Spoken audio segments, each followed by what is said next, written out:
Hello everyone.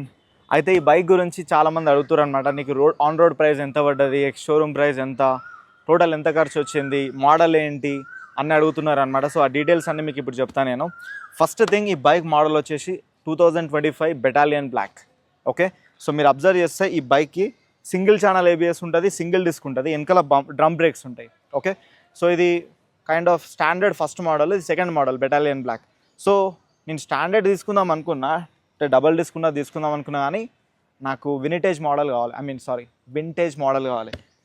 Vintage మోడల్కి standard మోడల్కి difference ఏంటంటే, వింటేజ్ మోడల్లో ఇట్లా ఈ టెయిల్ ల్యాంప్ ఉంది కదా, ఇది వచ్చేసి ఓల్డ్ మోడల్ ఉంటుంది, ఇట్లా డబ్బా షేప్ వస్తుంది, సూపర్ ఉంటుంది అది. అదే స్టాండర్డ్ అయితే సర్కిల్ వస్తుంది. ఇప్పుడు క్లాసిక్ 350కి ఉంటుంది కదా సర్కిల్, అట్లా సర్కిల్ వస్తుంది అనమాట. నాకు ఇట్లా వింటేజ్లో కావాలన్నమాట. సో అందుకే నేను ఇది ప్రిఫర్ చేసిన. ఇంకోటి, కొంతమంది మా ఫ్రెండ్స్ కూడా సజెస్ట్ చేసారు, రాయల్ ఎన్ఫీల్డ్ ఉన్న వాళ్ళు, డబల్ డిస్క్ ఉండడం సేఫ్ కాదు, సింగిల్ డిస్క్ ఉంటేనే రేపు పొద్దున నీ బండి ఎక్కడైనా పంక్చర్ అయినా సరే, డ్రమ్ బ్రేక్స్ ఉంటే చాలామంది చేస్తారు, డిస్క్ బ్రేక్ ఉంటే అందరు చేయరని చెప్పారు. సో సరే రవే, ఎందుకు మనకు ఎప్పుడైనా చెప్పలేము. నాకు లాంగ్ రైడ్స్ కూడా నేను వెళ్తా కూడా, because I'm YouTuber, have that freedom, I do online business, నేను జాబ్ చేయను. So definitely I will literally fly, right? So అందుకే నేను ఇది ప్రిఫర్ చేసిన అనమాట. So coming to the point, how much it costed me. Okay, so first thing, ఈ బండి ex showroom price వచ్చేసి 1,40,000. యాక్చువల్లీ అలా కొటేషన్ చూపిస్తాను మీకు, ముందే చెప్తున్నా. మీరు రాయల్ ఎన్ఫీల్డ్ షోరూమ్ వాళ్ళు కొటేషన్ ఇస్తారు కదా, దాంట్లో ఉండే కొటేషన్ ప్రైస్ లిటరలీ ఒక బోగస్ లాంటిది. అంటే వాళ్ళు చాలా అడ్డమైనవన్నీ ఇస్తారు. ఇప్పుడు మీకు డీటెయిల్గా ఎక్స్ప్లెయిన్ చేస్తా. ఆ అడ్డమైన ఖర్చుల నుంచి మీరు ఎలా తప్పించుకోవచ్చో ఈ వీడియో కంప్లీట్గా లాస్ట్ దాకా చూస్తే మీకు అర్థమైపోతుంది. ఓకే, లిటరలీ మీరు బిల్కుల్ మినిమం ఒక గట్టిగానే సేవ్ చేస్తారు పైసలు. ఫస్ట్ థింగ్ వచ్చేసి ఎక్స్ షోరూమ్ ప్రైస్, ఇది 1,74,875 రూపీస్. రోడ్ ట్యాక్స్ వచ్చేసి 21,975 రూపీస్. ఇది ఓవర్ స్కిప్ చేయలేరు రోడ్ ట్యాక్స్. ఇన్సూరెన్స్ వచ్చేసి 15,050 రూపీస్ వేసారు. మీకు ఎక్స్ప్లెయిన్ చేస్తా one by one. GMA bumper, ఇప్పుడు ఈ బంపర్ ఉంది కదా, ఈ బంపర్కి వాళ్ళు వేసిన ప్రైస్ 4,800 రూపీస్, ఒక బంపర్ మాత్రమే. నెక్స్ట్ వెల్కమ్ కిట్ అంట, అది 1,250 రూపీస్ వేసారు. ఆర్టీఏ, ఇప్పుడు మన బండి నంబర్ తీసుకుంటాం కదా, దానికి వాళ్ళు వేసిన ప్రైస్ 1,200 రూపీస్. దాని తర్వాత ఈవీ అని చెప్పి ఈడబ్ల్యూ 4 years అంట, అది 2,800 వేసారు. ఈ ఈవీ అనేది ఏంటంటే, ఇప్పుడు ఫర్ ఎగ్జాంపుల్ బండి తీసుకొని ఎక్కడో పోయినాం మనం, ఎన్నో సిటీకో అవుట్స్కట్స్కో పోయినాం, బండి సడన్గా ఆగిపోయింది, ఎందుకో తెలియదు, లేకపోతే ఏదైనా ప్రాబ్లం వచ్చింది. సో వాళ్ళకి ఓ నెంబర్ ఇచ్చారనమాట, వాళ్ళకి ఫోన్ చేస్తే వాళ్ళంట 15-20 minutes, మ్యాక్సిమం 30 minutesలో వచ్చి బండికి ఏమైందో ఫిక్స్ చేసి, లేకపోతే పెట్రోల్ తీసుకొచ్చి పోసి హెల్ప్ చేస్తారనమాట. సో అట్లా అదనమాట. ఇంకోటి ఆర్ఎస్ఏ అంట, ఇది ఏందో ఉంది ఆర్ఎస్ఏ, నాకు గుర్తులేదు, ఆయన ఏదో చెప్పిండు. 1,050 రూపీస్ ఇది ఉంది. సో ఇవన్నీ యాడ్ చేస్తే 2,23,000 రూపీస్ వేసారు బిల్, ఎగ్జాక్ట్లీ 2,23,000. ఓకే, దీంట్లో చాలా వరకు చెత్త ఖర్చు ఉంది. ఓకే, అదేందో మీకు చెప్తా. First thing, ex showroom price అయితే ఓవర్ మైనస్ చేయలేరు, పే చేయాల్సిందే 1,74,875. రోడ్ ట్యాక్స్ కూడా స్కిప్ చేయలేము. ఇన్సూరెన్స్ వచ్చేసి నాకు వద్దని చెప్పిన. ఓకే, నాకు తెలిసిన పర్సన్ ఉండే, వీళ్ళు 15,050 రూపీస్ తీసుకుంటామన్నారు, నేను 14,000కే ఇన్సూరెన్స్ చేపించిన, 1,050 రూపీస్ మిగిలిన ఆడ.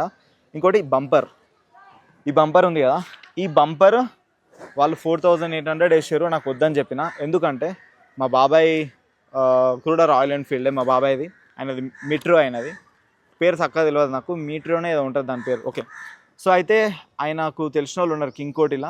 సో ఆడికి తీసుకుపోయి మా బాబాయ్ ఆడికి తీసుకుపోతే, ఇప్పుడు ఈ బంపర్ ఇంజన్ కింద ఉంది కదా, ఇది ఇంజన్ ప్రొటెక్టర్, ఇది నల్లది, అది మళ్ళీ సీట్ కవర్, మళ్ళీ ఈ ఫోమ్ ఇది ఇట్లా పట్టుకునేది.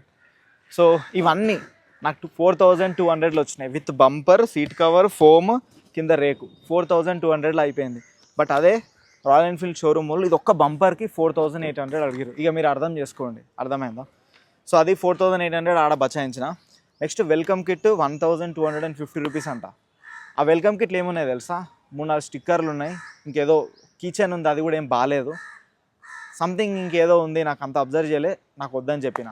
యాక్చువల్లీ వెల్కమ్ కిట్ అనేది ఎవరైనా రాయల్ ఎన్ఫీల్డ్, ఇప్పుడు ఆల్మోస్ట్ 2 lakhs రూపీస్ వాళ్ళ దగ్గర నేను పర్చేజ్ చేసిన, వాళ్ళు ఫ్రీ ఇవ్వాలి నాకు. అంటే ఒక రాయల్ ఎన్ఫీల్డ్ ఫ్యామిలీలోకి నువ్వు వచ్చినావు, నువ్వు ఫ్రీగా ఇస్తున్నాం, తీసుకో, ఒక వెల్కమ్ కిట్ నీకు వెల్కమ్ చేస్తున్నట్టు ఇవ్వాలి. బట్ వాళ్ళు దీంట్లో కూడా హింగుదామని చూసారు, బట్ లైట్ తీసుకోండి.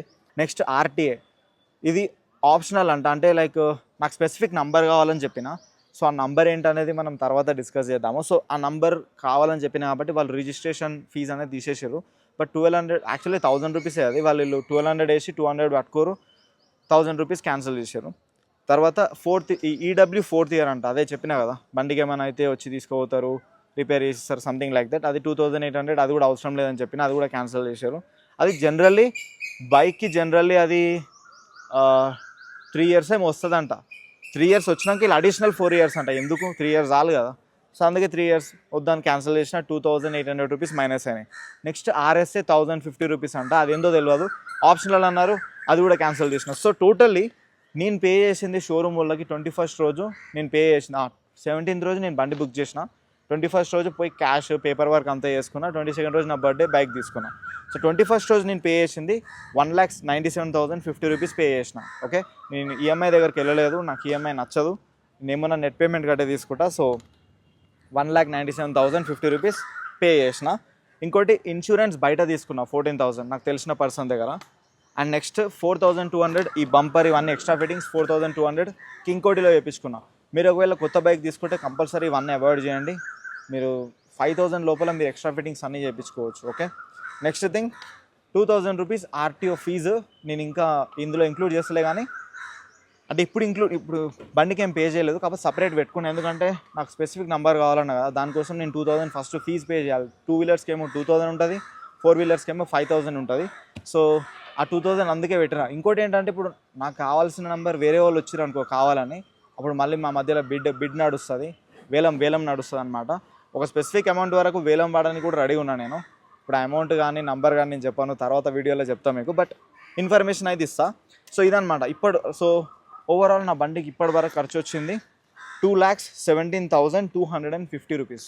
I repeat it again, 2,17,250 rupees. So ఇదనమాట కాస్ట్ అయింది. ఓకే, మీతో నోట్ షేర్ చేసుకోవాలి. అదేంటంటే ఇప్పుడు ఈ బైక్ వచ్చేసి నేను తీసుకోవాలని ఎప్పుడో అనుకున్నా, నా మైండ్లో రాయల్ ఎన్ఫీల్డ్ ఎప్పుడో ఉండే. కాకపోతే నేను చదువుకునే స్టేజ్లో అప్పుడు మనకు షోక్ ఉంటుంది కదా ఎవరికైనా తీసుకోవాలని. కాకపోతే నేను బ్యాక్ స్టెప్ వేసిన, బికాస్ నా ఫ్యామిలీ ఒక హంబుల్ బ్యాక్గ్రౌండ్ అనమాట. బ్యాక్గ్రౌండ్ చాలా పెద్దదే, కాకపోతే ఎవడు సపోర్ట్ చేయడం అనమాట, ఇంకా కుళ్ళు మీదంగా. సో అది పక్కన పెడితే మా పేరెంట్స్ అయితే ఇక నాకు అడగబుద్ధి కాలేదు ఫస్ట్ ఆఫ్ ఆల్, ఎందుకంటే మనకు టైం వస్తుందని తెలుసు. దాని తర్వాత ఇంకోటి ఏంటంటే హౌస్ తప్ప మనకేం లేదనమాట. సో హౌస్ ఒకటే ఉంది. మనం ముందు ఒక అసెట్స్ అనేవి బిల్డ్ చేయాలి. ముందు నేను ఒక డిజర్వింగ్ పర్సన్ అవ్వాలని చెప్పి లైక్ నేను ఆన్లైన్లో మనీ ఎలా ఎర్న్ చేయాలి, డిజిటల్ మార్కెటింగ్ మీద ఫోకస్ చేసిన, అది నేర్చుకున్నా. వన్స్ నేర్చుకున్న తర్వాత ఎర్నింగ్ స్టార్ట్ చేసిన అందులో. దాని తర్వాత ల్యాండ్ తీసుకున్నా, ఒక మంచి ప్లాట్ తీసుకున్నా. ఇప్పుడు సిచ్యువేషన్ అంతా మంచిగా ఉంది, I'm making money online. So ఇప్పుడు నాకు అనిపించింది I deserve A royal Enfield. ఇంకోటి నేను హైట్ ఎక్కువ ఉంటా, 5'11" నా హైట్. సో నా హైట్కి నా పర్సనాలిటీకి నాకు ఒక స్కూటీ వేసుకొని ఓలా బండి నడుపుతుంటే కరెక్ట్ కాదనిపించింది. ఇంకోటి ఏంటంటే నేను ఆలోచించిన కూడా ఓలా రోడ్స్టర్ కూడా నేను బుక్ చేసిన ఉండే, కాకపోతే మళ్ళీ వాళ్ళు డిలే చేశారు ఒకటి.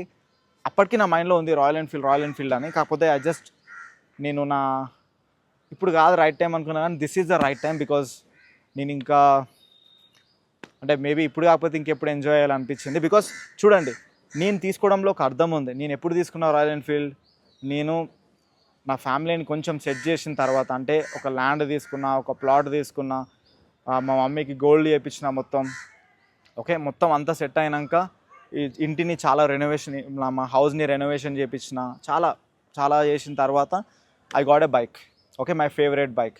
సో మీరు కూడా ఫస్ట్ ఆఫ్ ఆల్ మీ మీద మీరు ఫోకస్ చేయండి. First become a deserving person. ఇప్పుడు రాయల్ ఎన్ఫీల్డ్ నడపాలంటే జస్ట్ నేను కొడుకుని మా డాడీ దగ్గర డబ్బులు ఉన్నాయి, లేకపోతే నాకు ఏం చేసినా నాకు బండి ఇప్పి, ఇది కాదు. ఇది డిజర్వింగ్ పర్సన్ కాదు.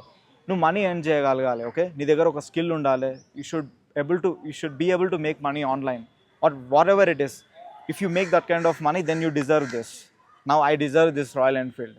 ఓకే, సో కొంతమంది జనరల్లీ రిలేటివ్స్లో ఉంటారు కదా, కొంతమంది అదెందుకు తీసుకున్నావు, కార్ తీసుకోవచ్చు కదా, అది ఇది అని చాలా వాగుతుంటారు. నేను పిచ్చలైట్ తీసుకుంటా, ఎందుకంటే end of the day I drive this bike, I pay money for my petrol, everything I pay by my self. Nobody gives a fuck about it and I don't give a fuck about it. So that is it guys. ఈ video మీకు నచ్చింది అనుకుంటున్నా. ఈ వీడియోని complete purely ఒక ఇన్స్పిరేషన్లా, ఒక మోటివేషన్లా తీసుకోండి.